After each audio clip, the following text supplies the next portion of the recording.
ভারত আর পাকিস্তান দুই প্রতিবেশী রাষ্ট্রের সম্পর্কের ইতিহাস উত্তেজনা আর সংঘাতের গল্পে ঠাসা। দুই দেশের মধ্যে যুদ্ধ আর হুমকি পাল্টা হুমকির কাহিনী বারবার ইতিহাসের পাতায় উঠে এসেছে। সাম্প্রতিক সময়েও সেই পুরনো উত্তেজনা আবার মাথাচাড়া দিয়ে উঠেছে। কাশ্মীরের পেহেলগাঁওয়ে ভয়াবহ হামলার পর ভারত ও পাকিস্তানের মধ্যে আবারও ছড়িয়ে পড়েছে উত্তেজনা। সীমান্ত এলাকায় সেনা সংখ্যা বাড়িয়েছে দুই পক্ষই। একের পর এক হুঁশিয়ারি উচ্চারিত হচ্ছে দিল্লি থেকে। ইসলামাবাদও দিচ্ছে পাল্টা হুমকি। পাকিস্তান সীমান্তে চীনা যুদ্ধাস্ত্র মোতায়েন করেছে। সক্রিয় করা হয়েছে গুরুত্বপূর্ণ বিমান ঘাঁটিগুলো। আকাশে টহল দিচ্ছে পাকিস্তান বিমান বাহিনীর F-16, JF-17 ও চীনের তৈরি J-10 যুদ্ধ বিমান। এমন সময় পাকিস্তানের পাশে দাঁড়িয়েছে তুরস্ক।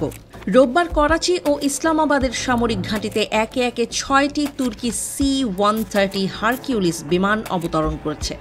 সেই সাথে এসেছে প্রচুর পরিমাণে সামরিক সরঞ্জাম। তুরস্কের প্রেসিডেন্ট রিসেপ তাইপ এরদোয়ান পাকিস্তানকে এই সহযোগিতার মাধ্যমে শক্তিশালী করতে চান। বর্তমানে আন্তর্জাতিক সীমান্তে প্রতিরক্ষা শক্তি বাড়ানোর জন্য পাকিস্তানকে কঠিন সময় পার করতে হচ্ছে। তুরস্কের এই পদক্ষেপকে দুই দেশের ক্রমবর্ধমান প্রতিরক্ষা সহযোগিতার বড় ইঙ্গিত বলেই মনে করা হচ্ছে, বিশেষ করে এমন সময়ে যখন চীনও পাকিস্তানকে সামরিক ড্রোন সরবরাহ করেছে। তুরস্ক, চীন, পাকিস্তানের এই নতুন ঘনিষ্ঠতা ভারতের জন্য উদ্বেগের বড় কারণ হয়ে দাঁড়িয়েছে।